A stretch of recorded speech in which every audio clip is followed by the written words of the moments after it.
Radio Archive. Claire Chancel. Écoutez ça, c'est chouette. Question d'oreille. Un petit bout de table, une épaule de verre, une mauvaise chaise. Nous demandons votre attention car nous avons bien travaillé et d'excellents comédiens et artistes nous ont donné leur concours.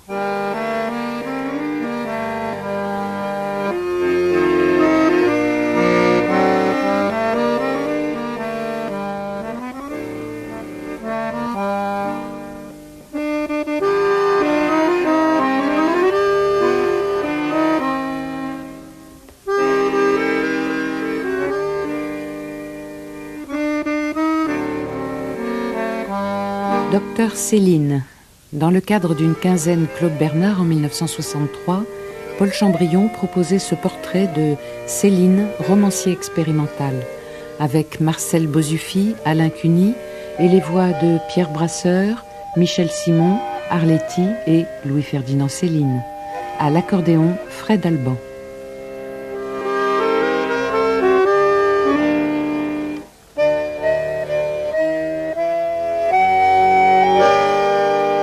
Paul Chambrion. Lorsque Claude Bernard voit le jour le 13 juillet 1813, la phrase qu'écrivait d'Alembert en 1764 est toujours d'actualité. Je regarde la médecine comme la sœur presque jumelle de la métaphysique par son incertitude. Claude Bernard va donner une boussole à ces incertains. Pourtant, il ne rejette pas immédiatement l'empirisme, dont il relève les résultats. Il sait que la science ne se bâtit pas en un jour. Mais tout de suite, il pose les bases de sa démarche. Observation d'abord des états normaux, sans laquelle la connaissance des états pathologiques restera lettre morte, dépourvue d'éléments de comparaison. Mais plus encore qu'une méthode, c'est une ligne que Claude Bernard veut offrir à la médecine. À l'aube du siècle des Lumières, il donne à la médecine son style et sa forme. Il découvre le rythme intérieur de la recherche, il exprime ce rythme, et par une exposition magistrale, il l'impose. Il remet en cause les habitudes admises. Il dégage la route de l'avenir. Comme Céline, il invente une nouvelle forme de communication. Il invente un nouveau langage. Et ce langage, ce sera celui de la science du XXe siècle. Ennemi numéro 1 des doctrines toutes faites, comme Céline, il croit avant tout à l'observation et à la synthèse qui surgit de l'esprit, d'où l'intuition n'est pas absente. Il passe du fait à l'essentiel et il découvre le lyrisme de la recherche. Lorsqu'en 1924, Louis-Ferdinand Céline soutient sa thèse de doctorat, c'est dans ce lyrisme qu'il s'abreuve pour raconter la vie de l'inventeur méconnu, persécuté, torturé de l'antisepsie moderne. Voici la terrible histoire de Philippe Ignace Semmelweis. Elle peut sembler un peu aride, rebutée au premier abord, mais le lecteur intrépide sera bien vite récompensé. Elle vaut la peine et l'effort. Semmelweis nous démontre le danger de vouloir trop de bien aux hommes. C'est une vieille leçon toujours jeune. Supposez qu'aujourd'hui, de même, il survienne un autre innocent qui se mette à guérir le cancer. Il ne sait pas quel genre de musique on lui ferait tout de suite danser. Ça serait vraiment phénoménal. Ah, qu'il redouble de prudence. Ah, il vaut mieux qu'il soit prévenu qu'il se tienne vachement à carreau. Ah, il aurait bien plus d'affût à s'engager immédiatement dans une légion étrangère. Rien n'est gratuit en ce bas monde. Tout s'expie. Le bien comme le mal se paie tôt ou tard. Le bien, c'est beaucoup plus cher, forcément. Cette biographie de Semmelweis va être pour Louis-Ferdinand Céline un galop d'essai, la pierre qui aiguisera sa plume, la première manifestation enfin de son magistral génie d'évocation qui va nous ouvrir d'impitoyables jours sur la misère. Cette misère où trop souvent l'homme s'enferme lui-même, par aveuglement, par sottise, par hargne, par jalousie, par égoïsme. Dans ce texte court où la verve explosive se devine sous les phrases classiques, il y a en puissance le dessin des livres à venir. En quelques pages, la tourmente révolutionnaire, les guerres napoléoniennes déferlent devant nous. En quelques pages est dressé le décor de l'Europe aux premières années du XIXe siècle, qui vont voir naître Philippe Ignace Semmelweis, quatrième fils d'un épicier de Budapest sur le Danube, dans le profil de l'église Saint-Étienne, au cœur de l'été, exactement le 18 juillet 1818. Claude Bernard avait 5 ans. Il faut lire ce récit imaginaire de la jeunesse de Semmelweis, d'un Semmelweis plus fervent des chansons de la rue que de l'école. En Hongrie, pays mélodieux, pays de théâtre, Peuplée par une race plus démonstrative que la nôtre, la musique jaillit au grand air sans effort. Il y avait à cette époque, surtout à l'heure du déjeuner, presque autant de chanteurs populaires à Buda que de porches dans la rue. Pourquoi ne pas s'arrêter là un instant? Entre les flaques de la dernière pluie, le chanteur vêtu de hardes bariolées s'arrête, se gratte sans retenue, regarde le monde passer à travers sa misère. Il a une mauvaise petite idée d'envie pour tous ces gens qui se pressent vers leur déjeuner. Lui qui n'a pas encore le sien, ni dans son ventre, ni dans sa poche. D'un sac pisseux, il sort une guitare au cordes lasses. La chose gémit sous ses doigts sales. Il regarde en haut, le vent. De sa voix ronce, il émet quelques notes qui se cherchent. On attend, d'autres aussi avec vous. Et le petit Philippe, autrefois. Un cercle se forme, qui s'agrandit en rongeant le trottoir, en éloignant les voitures qui passent sur la chaussée. C'est un cercle enchanté, ça y est. Allons-y. Le vilain gratte-note veut sortir de la vie. Avec quoi?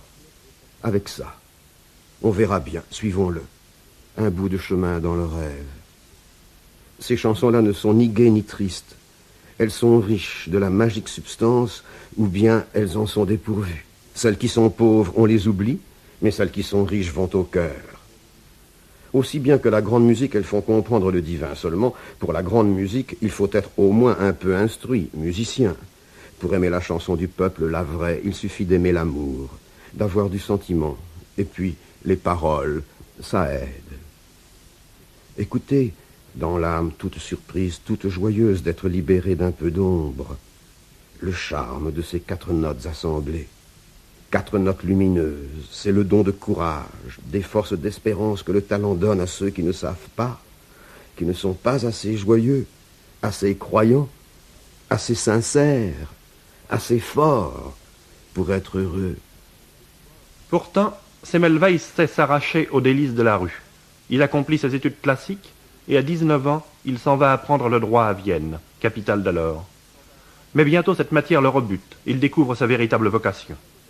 Un jour, sans avertir son père de sa décision, il suivit un cours à l'hôpital, puis une autopsie dans une cave, quand la science interroge un cadavre au couteau. Ensuite, avec les autres, faisant cercle autour du lit d'un malade, il put entendre Skoda, le grand médecin de l'époque, s'exprimer sur l'état, l'avenir de ce fiévreux. Skoda fut brillant. Il avait l'érudition, beaucoup de finesse. Il décrivait la maladie comme on décrit le visage d'une vieille connaissance. Dans la nuit, la fièvre monte, l'âme s'évade. Ainsi, Semmelweis devient-il l'élève de Skoda, dont l'enseignement influença considérablement son évolution et dont l'amitié ne se relâchera pas. Le 26 novembre 1845, Semmelweis est nommé maître en chirurgie. Mais il est pauvre, et il n'existe aucun moyen de vivre grâce à cet art dont chacun alors se méfie à juste titre. Dans cette carrière où tout était alors ignorance et désastre. Il faut en effet se souvenir qu'avant Pasteur, plus de 9 opérations sur 10 en moyenne se terminaient dans la mort ou par l'infection, qui n'était qu'une mort plus lente et bien plus cruelle. On conçoit qu'avec des chances aussi minimes de succès, on n'opéra que fort rarement. Un petit nombre de chirurgiens, d'ailleurs presque superflus, se disputaient alors les 3 ou 4 situations officielles de Vienne. Puisque la chirurgie n'offre aucune disponibilité, c'est du côté de l'accouchement qu'on se tourne. Klein réclame un assistant. On lui offre Semmelweis. Mais celui-ci n'avait pas les diplômes voulus. Dans l'espace de 2 mois, il passe toutes les épreuves nécessaires.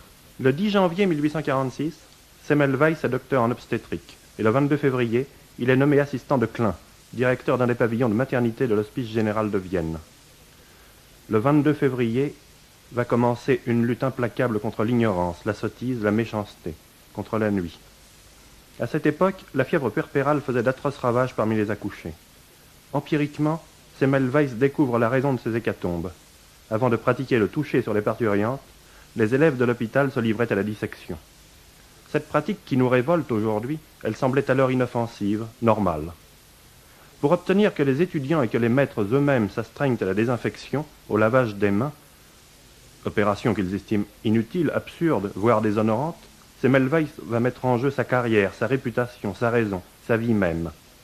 Incapable alors d'expliquer les vrais mobiles de cette précaution dont il percevait presque instinctivement la nécessité, il est livré aux susceptibilités imbéciles, à des sarcasmes, enfin à d'inexpiables haines. Dans cette lutte pour la vie des autres, il va engager toutes ses forces. Bien sûr, il succombera. Le 16 août 1865, à l'asile psychiatrique de Vienne où son maître Skoda l'a fait amener, il meurt dans d'atroces souffrances, infecté par un accident de dissection, tué par ces mêmes sanis dont il voulait protéger ses parturientes. Sans doute était-il écrit qu'il serait malheureux chez les hommes. Sans doute, pour les êtres de cette envergure, tout sentiment simplement humain devient une faiblesse. Ceux qui doivent créer des choses admirables ne sauraient demander à une ou deux affections particulières les forces affectives dont s'embrase leur formidable destinée. Des liens mystiques les relient à tout ce qui existe, à tout ce qui palpite, les gardent et souvent les enchaînent dans un enthousiasme sacré. Jamais ils n'en viennent, ainsi que la plupart d'entre nous, à considérer la femme ou l'enfant que nous aimons comme la partie la plus vivante de notre raison d'être. Enfin, Semmelweis puisait son existence à des sources trop généreuses pour être bien compris par les autres hommes. Il était de ceux trop rares qui peuvent aimer la vie dans ce qu'elle a de plus simple et de plus beau, vivre. Il l'aima plus que de raison. Dans l'histoire des temps, la vie n'est qu'une ivresse. La vérité, c'est la mort. Quant à la médecine dans l'univers, ce n'est qu'un sentiment, un regret, une pitié plus agissante que les autres. D'ailleurs, presque sans force à cette époque où Semmelweis l'abordait. Pasteur, avec une lumière plus puissante, devait éclairer 50 ans plus tard la vérité microbienne de façon irréfutable et totale. Quant à Semmelweis, il semble que sa découverte dépassa les forces de son génie. Ce fut peut-être la cause profonde de tous ses malheurs. Dans la vie de Semmelweis, on peut le penser, Céline va découvrir une part de son propre destin, l'image du combat désespéré et impossible que mène l'homme pour un monde meilleur. Mais Céline, qui jusqu'au bout se sera voulu médecin, est possédée par un autre génie, un génie qui lui met la plume en main et l'attache, forçat d'une recherche d'un autre ordre, à la table de l'écrivain. Disciple de Zola et du naturalisme, Louis-Ferdinand Céline va écrire le vrai roman expérimental que Zola n'a pas pu faire, le roman détonnant de l'observation et de la synthèse, où se développe et s'explique en un diagnostic souverain le drame de la douleur de l'homme broyé par le travail. On travaille, qu'ils disent. C'est ça encore qui est plus infect que tout le reste de leur travail. La guerre. Quand on n'a pas d'imagination, mourir c'est peu de choses. Quand on en a, mourir c'est trop. Voilà mon avis. Et jusque l'amour même. L'amour, c'est l'infini mis à la portée des caniches, et j'ai ma dignité, moi. Mais derrière le physiologiste au pessimisme empreint d'humour noir, derrière cette énumération négative au cours de laquelle la rigolade et l'amertume agissent comme un explosif qui dégage les vieux pans de mur du décor vétuste d'une vie mal faite, il y a l'homme sensible et trop sol, animé d'une tendresse et d'un amour presque toujours déçu. Et derrière l'écrivain, maître d'une langue toujours plus acérée, plus synthétique, plus violente, se tient le médecin, prêt à dresser le diagnostic le plus précis et le plus évolué, comme a évoqué aussi son expérience professionnelle. Magnifique alternance du génie dont l'étincelle éclaire la nuit qui nous entoure, et qui pour quelques instants rend l'univers plus compréhensible, faute de pouvoir le rendre plus fraternel. À la clinique où je fonctionne, à la Fondation Linuti, on m'a déjà fait 1000 réflexions désagréables pour les histoires que je raconte. Mon cousin, Gustin Sabaillot, à cet égard, il est formel. Je devrais bien changer mon genre. Il est médecin lui aussi, mais de l'autre côté de la Seine, à la Chapelle-Jonction. Hier, j'ai pas eu le temps d'aller le voir. Je voulais lui parler justement, de Madame Bérange. Et je m'y suis pris trop tard. C'est un métier pénible le nôtre, la consultation. Lui aussi le soir, il est vanné. Presque tous les gens, ils posent des questions lassantes. Ça sert à rien qu'on se dépêche. Il faut leur répéter 20 fois tous les détails de l'ordonnance. Ils ont plaisir à faire causer, à ce qu'on s'épuise. Ils en feront rien des beaux conseils. Rien du tout. Mais ils ont peur qu'on se donne pas de mal. Pour être plus sûr, ils insistent. C'est des ventouses, des radios, des prises, qu'on les tripote de haut en bas, qu'on mesure tout, l'artériel et puis la connerie. Gustin, lui, à la jonction, ça fait 30 ans qu'il pratique. Les miens, mes pilons, j'y pense. Je vais les envoyer un beau matin à la Villette, boire du sang chaud. Ça les fatiguera dès l'aurore.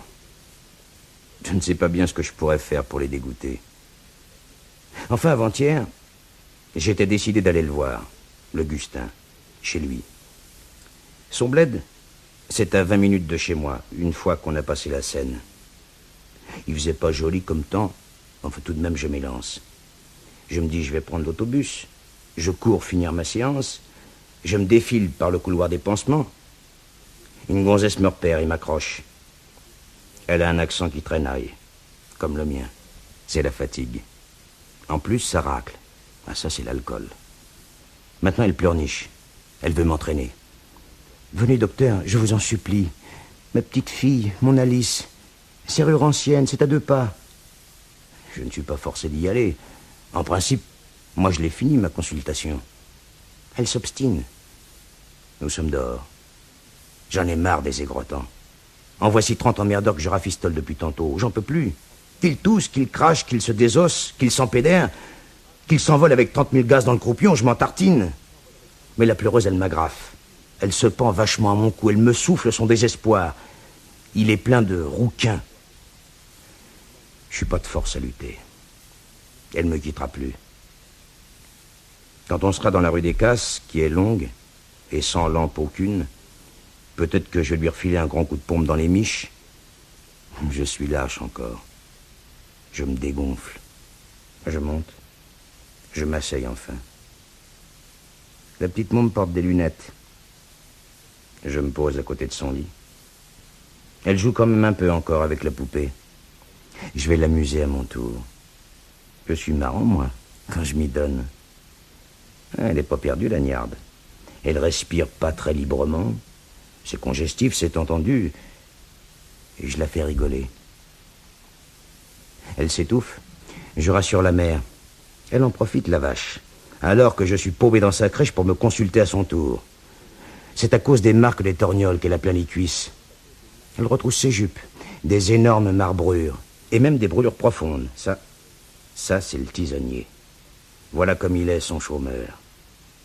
Je donne un conseil. J'organise avec une ficelle un petit va-et-vient très drôle pour la moche poupée. Ça monte, ça descend, jusqu'à la poignée de la porte. C'est mieux que de causer. J'ausculte. Il y a des râles en abondance, mais enfin, c'est pas si fatal. Et je rassure encore. Je répète 2 fois les mêmes mots. Ah, c'est ça qui vous pompe. La môme, elle se maint à présent. Elle se met à suffoquer. Je suis forcé d'interrompre. Elle se cyanose. Il y a peut-être un peu de diphtérie. Faudrait voir. Prélever. Demain. Le papa rentre. Avec ses 82 francs, on se tape rien que du cidre chez lui. Plus de vin du tout. Je bois au bol. Ça fait pisser. Qu'il m'annonce tout de suite. Il boit au goulot. Il me montre. On se congratule qu'elle est pas si mal, la mignonne. Moi, c'est la poupée qui me passionne. Je suis trop fatigué pour m'occuper des adultes et des pronostics. C'est la vraie caille, les adultes. J'en ferai plus un seul avant demain. Je m'en fous qu'on me trouve pas sérieux. Je bois à la santé encore. Mon intervention est gratuite, absolument supplémentaire.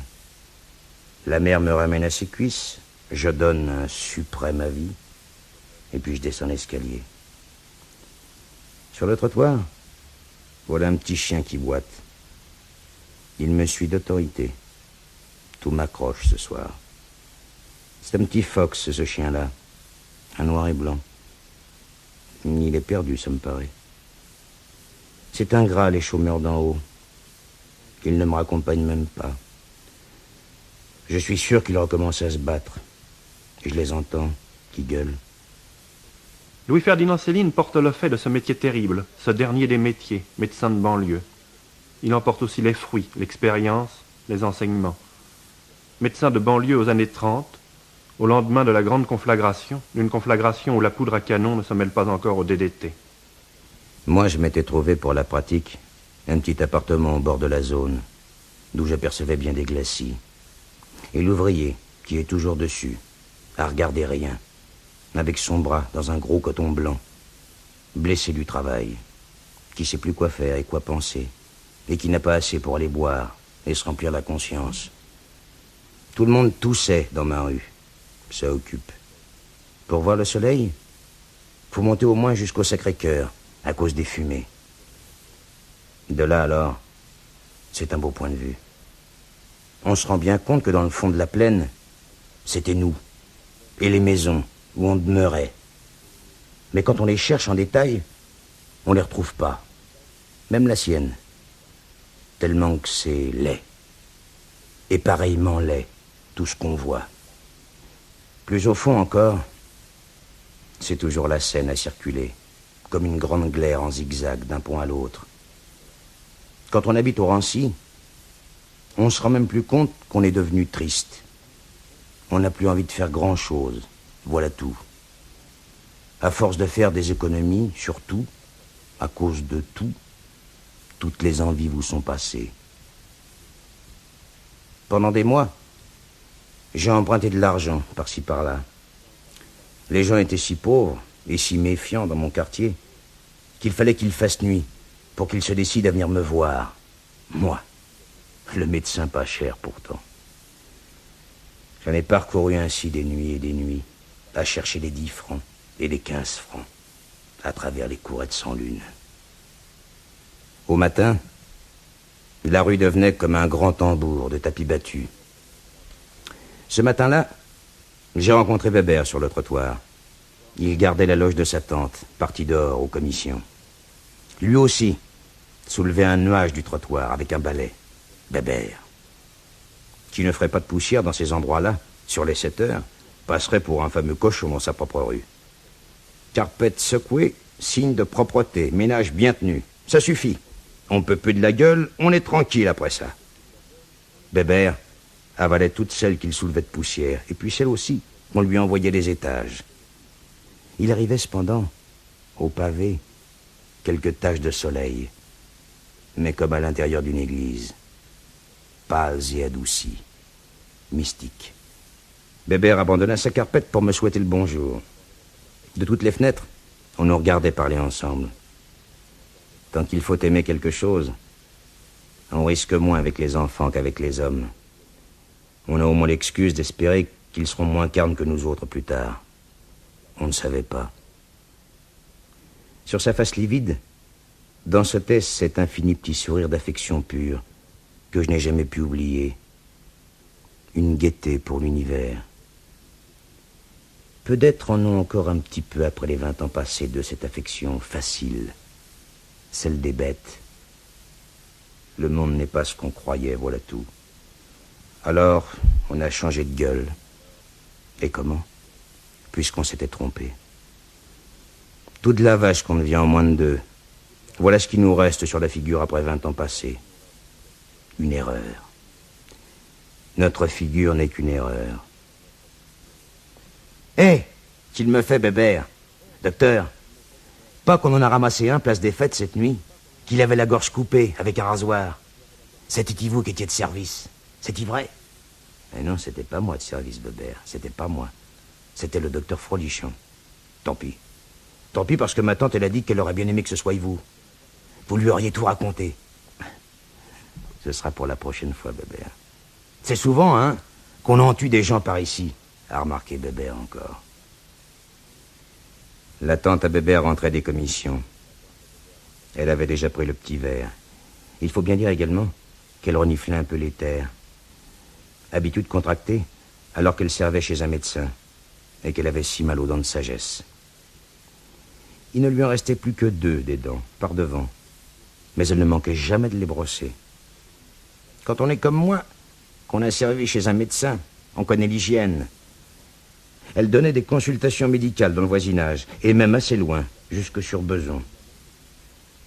Il m'aurait intéressé de savoir si elle pensait quelquefois à quelque chose, la tante à Weber.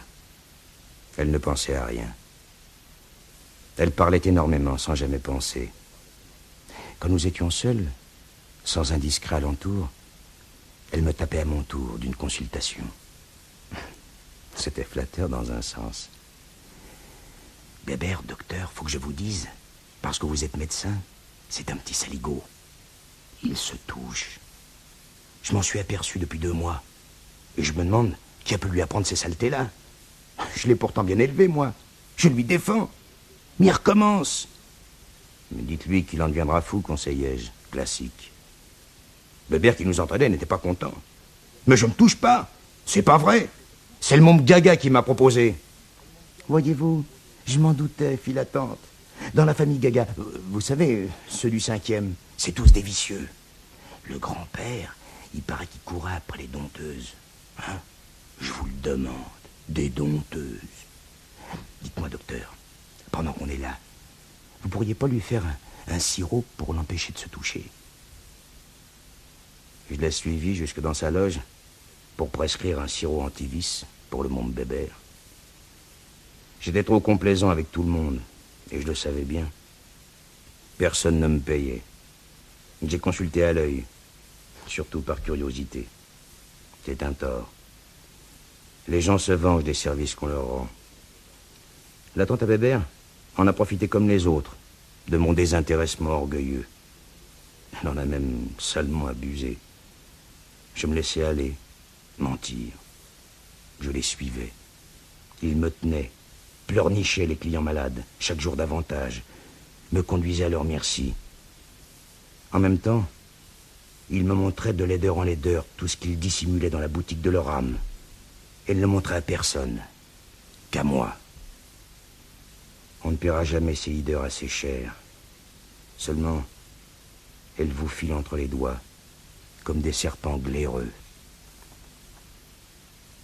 Je dirai tout un jour, si je peux vivre assez longtemps, pour tout raconter. Louis-Ferdinand Céline a fait la médecine que ne voulait pas faire Claude Bernard. Médecine quotidienne au hasard des escaliers, des paliers poisseux où l'on respire la soupe aux poireaux et le pipi de chat, où l'on pénètre le temps à peine d'ouvrir une porte dans l'univers des petites gens, au moment même où la maladie ou le drame le fait basculer dans une incohérence accrue. Quel terrain d'observation pour l'écrivain, quelle expérience pour le romancier. Il lui reste à œuvrer dans l'ascétisme, dans le dépouillement, dégager non seulement des jouissances matérielles, mais encore de ces tentations mondaines que sont la flatterie, les mondanités, la popularité. À Georges Conchon, qui l'interrogeait, il situait ainsi l'ascétisme que l'écrivain se doit d'observer. C'est un ascétisme très particulier. C'est celui qui consiste à être voyeur, à voir tout, à être bon observateur clinique, ce qu'était Proust, par exemple, n'est-ce pas, qui était d'une famille de cliniciens, à être observateur clinique et à être, en gros, voyeur, n'est-ce pas, et puis à être réservé, très pudique et très lointain du monde, c'est-à-dire savoir mettre entre lui et ses semblables un mur d'acier, n'est-ce pas? Vous, par exemple? Moi, c'est fait tout naturellement, parce que je me suis arrangé pour me mettre tout le monde à dos. Alors comme ça, je suis tranquille. Je ne serai pas grésé par la flatterie, n'est-ce pas? Jamais, je suis tranquille. Jamais, je n'entends jamais que des mots d'ordure, de cochon, traître, infâme, pendu, dépendu, etc. À ce point? De tout, n'est-ce pas? Alors par conséquent, de ce côté-là, je suis garanti. Ce n'est pas la popularité qui me grisera. Je ne serai jamais vedette grisée. Jamais, jamais, jamais. C'est pas inconsciemment, j'ai dû me mettre comme ça des quantités de gens à dos les plus puissants du monde, précisément pour qu'on me foute la peine, n'est-ce pas? Alors de ce côté-là, je suis bien tranquille. Là, on me fout la peine, n'est-ce pas? Jamais on ne peut évoquer mon nom sans que tout de suite on obtienne des convulsions, des baves, des rages, des épilepsies de rage et de fureur, auquel je suis bien étranger, mais qui, moi, me défend, n'est-ce pas? Je me défends contre toute popularité et branlette, n'est-ce pas, de l'extérieur. Ça, il n'y en a pas d'histoire. Je n'ai rien à attendre des flatteries, n'est-ce pas? Tandis qu'au contraire, l'écrivain de bonne allure est perpétuellement grisé, n'est-ce pas? Il ne peut pas ouvrir sa porte sans 75 femelles se précipitent, en vrai, les baisers, les hommes se portent avec des bouquets. Non, il n'y a rien de tout ça. Donc ça, il faut avouer que de ce côté-là, je me suis bien garanti. C'est cet ascétisme-là, nous dirons, qui était capital. Et puis l'ascétisme de l'hygiène, évidemment, qu'il ne faut pas se donner des illusions de force que vous n'avez pas. Ça, c'est ce que donnent les alcools, la mondanité, n'est-ce pas, les salons, les terrasses. Et Bardamu poursuit son chemin entre la rue Ventru et la place Lénine. Au hasard, oui, entrons chez les Enrouilles, où la vieille mère, qui a peur des assassins et peur de ses enfants en même temps, vit claquemurée depuis 20 ans dans une baraque au fond du jardin. Le docteur va y trouver un problème nouveau. Encore une fois, on va l'y inciter à être serviable. Son fils lui gardait son argent à sa mère, des petites rentes. Il en prenait soin. On lui mettait ses repas devant sa porte. On gardait son argent. C'était bien ainsi. Mais elle se plaignait de ces divers arrangements. Et pas seulement de ceux-ci. Elle se plaignait de tout. À travers sa porte, elle engueulait tous ceux qui s'approchaient de Saturne. « C'est pas de ma faute si vous vieillissez, grand-mère », tentait de parlementer la bru. « Vous avez vos douleurs, comme toutes les personnes âgées. Âgée vous-même, petite gredine, petite salope. C'est vous qui me ferez crever avec vos sales menteries. » Elle niait l'âge avec fureur, la mère Enrouille. Elle refusait comme une sale imposture le contact, les fatalités et les résignations de la vie extérieure. Elle ne voulait rien entendre de tout ça. C'était des tromperies qu'elle hurlait. Et c'est vous-même qui les avez inventés. Ils sont malins aujourd'hui, qu'elle criait. Ils ont des yeux partout, autour de la tête, et des gueules jusqu'au trou du cul, et d'autres partout encore, et rien que pour mentir. Ils sont comme ça. Elle parlait de rue, comme elle avait appris dans Paris, à parler au marché du Temple, comme brocanteuse avec sa mère à elle, dans sa petite jeunesse. Elle venait d'un temps où le petit peuple n'avait pas encore appris à s'écouter vieillir. « Je veux travailler, si tu veux pas me donner mon argent. » Là, je l'avais recouverte comme un vieil arbre frémissant de rameaux allègres. Elle était gaie, la vieille Enrouille, mais contente, crasseuse, mais gaie. Ce dénuement, où elle séjournait depuis plus de 20 ans, n'avait point marqué son âme. C'est contre le dehors, au contraire, qu'elle était contractée, comme si le froid, tout l'horrible et la mort ne devaient lui venir que de là. Pas du dedans. Du dedans, elle ne paraissait rien redouter. Elle semblait absolument certaine de sa tête, comme d'une chose indéniable, et bien entendu une fois pour toutes. Et moi qui courais tant après la mienne, et tout autour du monde encore, folle qu'on disait d'elle, la vieille. C'est vite dit, ça, folle. Elle n'était pas sortie de ce réduit plus de 3 fois en 12 années, voilà tout. Elle avait peut-être ses raisons. Elle ne voulait rien perdre. Elle n'allait pas nous les dire, à nous, qu'on est plus inspirés par la vie. Sa fille revenait à son projet d'internement. Croyez-vous pas, docteur, qu'elle est folle? Il n'y a plus moyen de la faire sortir. Ça lui ferait du bien pourtant de temps en temps. Mais si, grand-mère, que ça vous ferait du bien. Dites pas non. Ça vous ferait du bien, je vous assure. La vieille hochait la tête fermée en tété sauvage, alors qu'on l'invitait comme ça. Elle veut pas qu'on s'occupe d'elle. Elle aime mieux faire dans les coins. Il fait froid chez elle. Il n'y a pas de feu. C'est pas possible, voyons, qu'elle reste comme ça. N'est-ce pas, docteur, que c'est pas possible? Je faisais celui qui ne comprenait pas. Enrouille, lui, il était demeuré près du poêle. Il préférait ne pas savoir précisément ce qui se manigançait entre sa femme et sa mère et moi. Alors, la vieille se remit en colère. « Rendez-moi donc tout ce que je possède, et puis je m'en irai d'ici. J'ai de quoi vivre, moi. Et que vous n'en entendiez plus parler de moi. Une bonne fois pour toutes. » De quoi vivre? Mais grand-mère, vous n'allez pas vivre avec vos 3000 francs par an, voyons. La vie a augmenté depuis la dernière fois que vous êtes sorti. N'est-ce pas, docteur, qui voudrait bien mieux qu'elle aille chez les sœurs, comme on lui dit? Qu'elles s'en occuperont bien, les sœurs. Elles sont gentilles, les sœurs. Mais cette perspective des sœurs lui faisait horreur.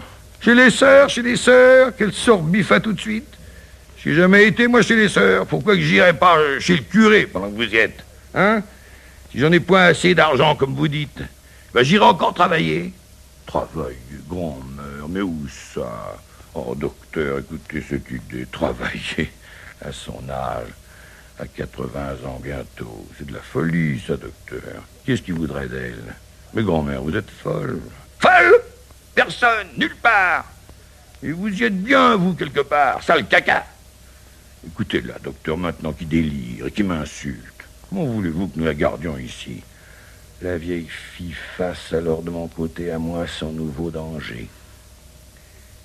Qu'est-ce qu'il en sait, celui-là, si je suis folle? Il est-il dans ma tête? Il y est-il dans la vôtre? Faudrait qu'il y soit pour savoir. Foutez donc le camp, tous les deux. Allez-vous-en de chez moi. À me tracasser, vous êtes plus méchant que l'hiver de 6 mois. Allez donc voir mon fils plutôt, au lieu de rester ici à jaboter dans de la ciguë. Il a besoin du médecin, bien plus que moi, mon fils. Celui-là qui n'a plus de dents déjà et qui les avait si belles quand je m'en occupais. Allez, allez, que je vous dis, foutez-moi le camp tous les deux. Et elle a claqué la porte contre nous.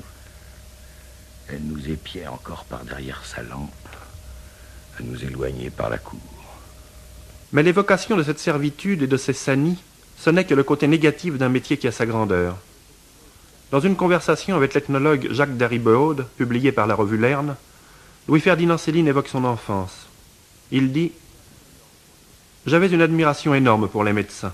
Ah, ça me paraissait extraordinaire, ça. La médecine me passionnait. Un médecin, un bonhomme qui venait au passage Choiseul, voir ma mère malade, mon père. Je voyais un type miraculeux, moi, qui guérissait, qui faisait des choses étonnantes avec un corps qui n'a pas envie de marcher. Je trouvais ça formidable. Il avait l'air très savant, je trouvais ça absolument un magicien. De même, dans la vie du petit Ferdinand, le héros de Mort à crédit, le médecin intervient comme un bon génie dont on n'oublie pas de mentionner le rôle social.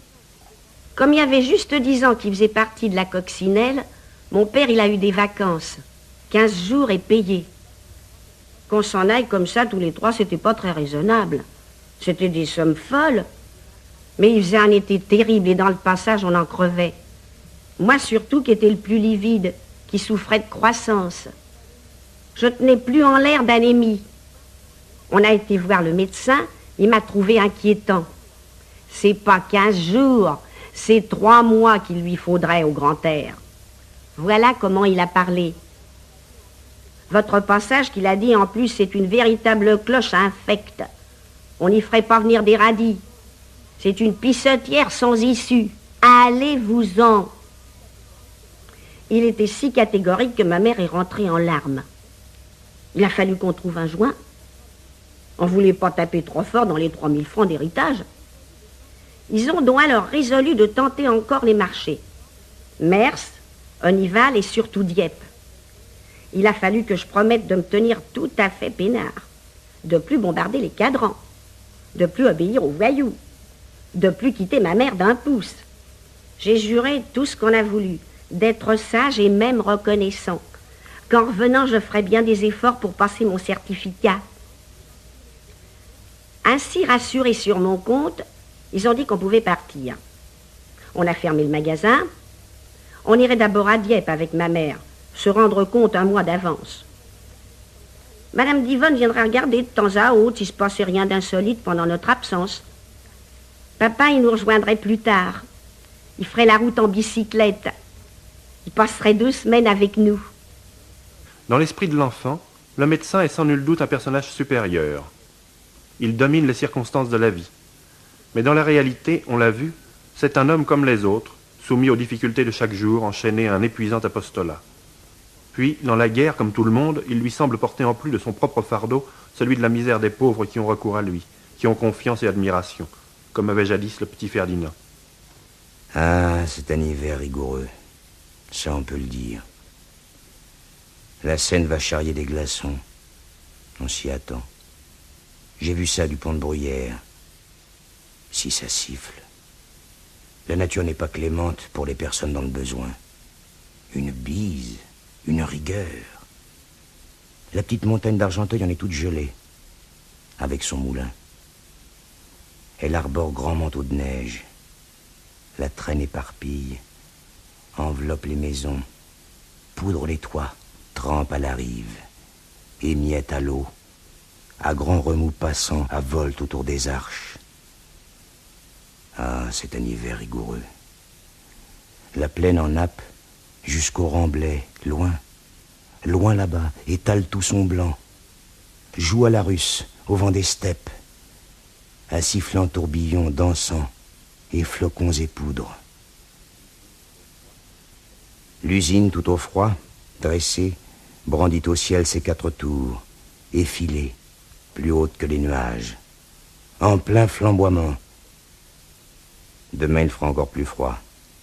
C'est dans l'air, dans le rouge là-bas, la grande déchirure des mirages, aux crêtes du mont Valérien.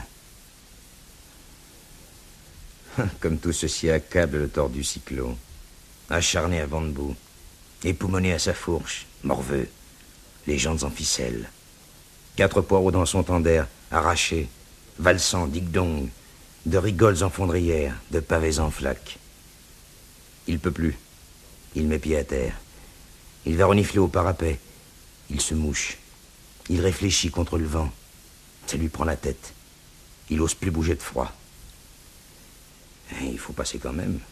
Moi j'ai mes fonctions de l'autre côté, j'ai des choses à faire, on ne peut pas dire le contraire. Je suis attendu, et pas par une, mais par 20 personnes, peut-être une 30aine. Je me fais couper la gueule aussi par ces tranchants d'atmosphère qui arrivent à toute vitesse glaciale. Je dépasse le cycliste. Voici Difto, mon confrère, qui arrive juste dans le sens inverse. Il a fini, lui, son office. J'aime toujours bien le rencontrer. D'abord, c'est un excellent homme, et puis distingué, on peut le dire, et puis un savant dans un sens. Il a fini, lui, ses visites. Il a distribué tous ses bons.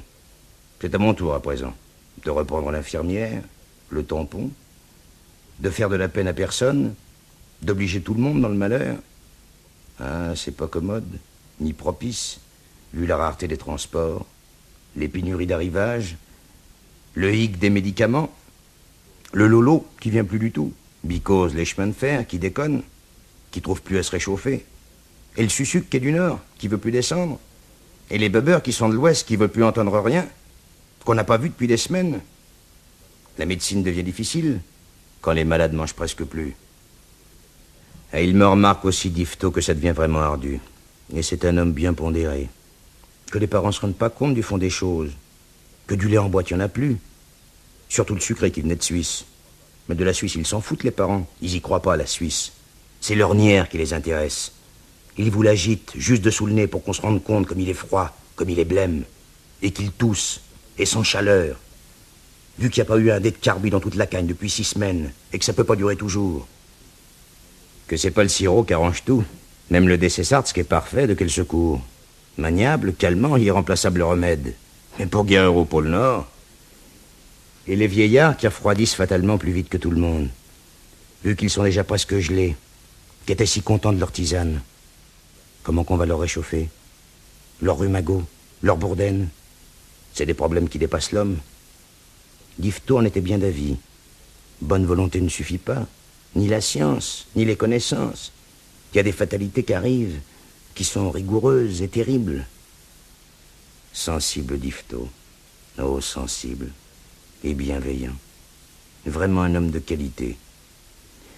Oui, que j'ajoute. C'est tout en l'air. Oh, Ferdinand, vous êtes bien sûr. Il doute un peu de ceci. Le destin, monsieur.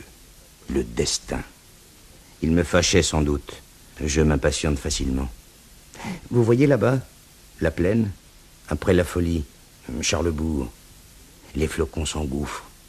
Plus loin encore, tout au glacis, virevolte, tout en écharpe, et puis s'enroule. Qui bondit là, de linceul en linceul, se rassemble, la façole, l'acido, tout,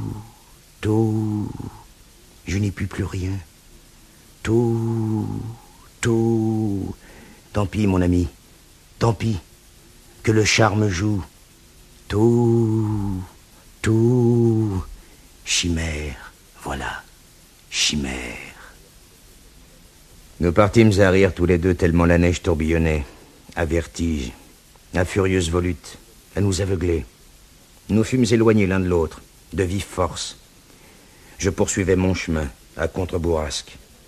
Il me criait encore de loin à travers la neige. « Les bons sont sous le tensiomètre !» Nous avions là notre cachette. « Dans le tiroir de gauche !» Ah, c'est exact. Il y avait du monde. Une foule à la consultation. Une clientèle vraiment fidèle. 1, 2, 3, 4 ordonnances, et puis un bon. C'est le rythme. 1, 2, 3 bons, une ordonnance. C'est la cadence depuis l'hiver. De moins en moins d'ordonnances, de plus en plus de bons. Chaque fois, 1/4, 1 demi-litre. Je me fais prier énormément. J'ai la panique du téléphone. Que ça sonne qu'il n'y en a plus. Que j'ai donné tout le lait de la ville. À mesure que la gêne augmente, de moins en moins d'ordonnances. De plus en plus de bons. 25 morceaux de sucre. Un petit saut de carbi. Que la misère s'arrête plus. Qu'elle augmente. Qu'elle recouvrira bientôt tout. Et la médecine à la fin. Qu'elle n'en laissera plus du tout. 1, 2, 3 petits mômes à la file. Tous secoués de coqueluches. Qui sont en cocon dans leur laine. Et puis une octogénaire avec sa nièce qui est en chômage. Elles vivent ensemble en pavillon. La vieille, elle n'arrête pas de trembler. Ça la tient depuis l'autre dimanche, qu'elle a essayé de sortir, d'aller à la pompe. C'est pas naturel comme elle tremble. C'est une grelottine incroyable pour une carcasse aussi frêle. Elle fait trembler toute sa chaise. Ma table auprès. Les murs, la porte. Je cherche un peu d'où ça peut venir. Elle en chante. Elle en crierait presque. Tellement ça la secoue son catarrhe, son âpre emphysème. Ça fait 3 jours et 3 nuits qu'elle tremble ainsi de cette façon. Qu'elle secoue tout dans leur bicoque. Elle peut plus dormir du tout. Elle tient sa naisse réveillée. Elle demeure en pavillon de bois. Béadra, bé froid dehors. Elle a plus de dents, forcément. Mais dedans, froid, psy. C'est la tremblote qui arrête plus. C'est comme ça, 80 ans. Une fois qu'on en est saisi, ça vous prend, ça vous lâche plus. Ça soigne chez nous en glace des murs. Faudrait mieux qu'elle meure que de souffrir comme ça. Elle m'explique, la nièce, les choses. Elle est butée, toute réfléchie. Elle demande la paix ou du charbon. Que ça finisse, mes bons conseils, si je peux pas la réchauffer. Elle en veut plus de mes cachets, de mes frictions non plus, à l'alcool. Pourtant, proposé bien aimable. Elle en veut plus de la gentillesse. Elle veut du charbon et du pain. Tontine, elle est pas malade. Elle a faim. Elle a froid, c'est tout. Elle n'arrêtera pas de trembler tant qu'elle n'aura pas de charbon. C'est du charbon noir qu'elle veut. Du charbon qui brûle dans les poêles. Et puis un peu de lait et du sucre. Je veux pas l'avoir sur la conscience. Je me fais encore de 25 kilos. C'est pas du tout dans le règlement. Je fais des entorses à qui mieux. Je suis hanté par le téléphone. Encore des mères, et puis des filles, et puis des pères et des cousins. Des désolés, des sûrs d'eux-mêmes, des qui boitent, qui toussent, qui la sautent, qui supportent ça plus mal que bien. Ah, je prends tout. J'ai le sourire, de l'avenance, des habiletés. J'ai le par-dessus aussi. On expire de froid dans ce local. Le gel à 0 passe comme il veut. Il fait tout le tour de nos cloisons, tout sournois, avant coulis. Allons. C'est fini tant bien que mal. La nuit tombe. Estompe à présent les gens et les choses. Ils sont partis souffrir ailleurs. Chez eux. J'ai pas pu en dériver plus d'1, 2 sur l'hôpital. Enfin grêle le téléphone. Je tressaute. Je bondis. C'est la catastrophe. C'est rien. Les noms seulement des défunts. Ceux de ma tournée de chaque soir. S'ils ont vraiment le droit de laisser ça, de nous quitter pour de bon, de nous fausser compagnie. Mort. C'est vite dit. Je vais voir ça. S'ils sont sages, bien sages, impeccables, je délivrerai leur billet. Le billet pour s'enterrer. La guerre est dure pour les pauvres. Elle est dure pour les médecins, pour les civils, pour les soldats, pour tout le monde. C'est dans son roman D'un château l'autre que Louis-Ferdinand Céline va nous montrer un autre visage, un visage pire de l'affreux cataclysme. Pourtant, au milieu de la débâcle et des tueries absurdes, surgit une figure charmante. Et Céline nous offre en passant le portrait de Hilda, la jeune Allemande. Là encore, dans sa passion pour la grâce, la beauté et la jeunesse, Céline se veut étrangement objectif. Une chose à dire pour Hilda. Ça aurait été en d'autres temps, elle aurait été mariée. Elle avait que 16 ans, entendu, mais pardon, on pouvait. Je parle en médecin. Je pose des notes de réussite. Je cote d'1 à 20. Vous trouvez pas une fille bien faite, même cherchant bien sur 1000, je dis. Et vitalité, muscles, poumons, nerfs, charme, genoux, chevilles, cuisses, grâce. Je suis le raffiné, hélas. J'admets, des goûts de grand-duc, d'émir, d'éleveur de pur sang. Bon, chacun ses petits faibles. J'ai pas toujours été ce que je suis, pauvre pourchassé l'ogdu, tordu, ruine, mais un fait. Un fait. Le genre de débilité monstre, tout rachitique, cellulosique, sans âge, sans âme, que les hommes s'envoient, m'adouer. Et de quel sexe en feu, ma chère? Je dis, ces objets de leurs amours seraient à se faire couper les burnes, tout écœur et neurasthénique, les plus pires priapiques gibbons. Je dis.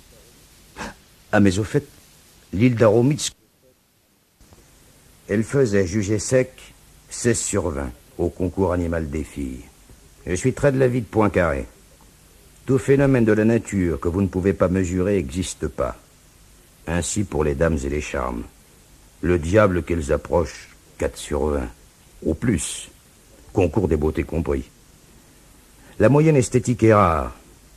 10 sur 20. Quels genoux, chevilles, nichons, tout bourrelet de panne et bidoche flasque, rapportés la dernière minute sur quels osselets, guingois. Hilda, petite garce, surprise de nature, était pas elle tarée du tout. Réussite coquine, diable au corps. Réussi?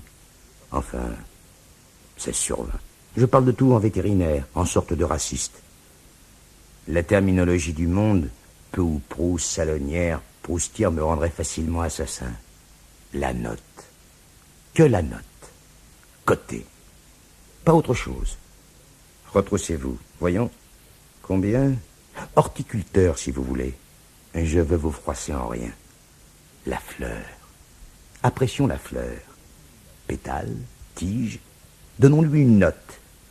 Déméritons pas de Poincaré. Hilda, pour la garcerie, caractère féminin secondaire, était aussi joliment douée. Cheveux blonds cendrés, pas cendrés au pour, véritable. Et jusqu'au talon, vraiment la belle animale boche. Et genoux fins, chevilles fines, très rares, fortes cuisses, fesses serrées, musclées. Le visage pas tellement aimable, ni câlin. De l'esprit d'Urer, nous dirons, comme son papa. Enfin, toujours pas la survoltée boniche, beurre et œuf aux anges, si des bandoirs bâtards de tristesse. Et voilà, l'avant-guerre est passée, puis la grande guerre, puis l'entre-deux-guerres, puis la grande avant-dernière, l'avant atomique. Et les acteurs sont morts ou bien vieux. A-t-on touché le bout de la nuit? Vers quelle horreur allons-nous? Vers quelle horreur? Et le docteur est mort, lui aussi, admirateur de la beauté, suprême raisonneur. Il est là-bas, au petit cimetière de Meudon, sur la colline, privé des sacrements de l'église, sous sa pierre sculptée d'un bateau passant la vague. Que sont-ils devenus, ces yeux bleus ironiques et rêveurs, et sa grande gueule, et ses douleurs de grand malade, et ses insomnies? Dort-il à présent? Souffre-t-il encore de la tête et du bras droit? Rigole-t-il encore, attristé de tous ces ridicules? Il n'y a plus grand monde pour aller sur cette pierre. Il y est bien tranquille, le docteur, loin des échos, indifférent aux sottises, sensible peut-être encore à quelques pensées fidèles. La mort apporte avec elle un grand bien, le silence. Si les morts pouvaient nous entendre, voudrait-il entendre rien d'autre que « au revoir, à bientôt ». Tout le reste est indécent. Alors, au revoir, Louis-Ferdinand. À bientôt.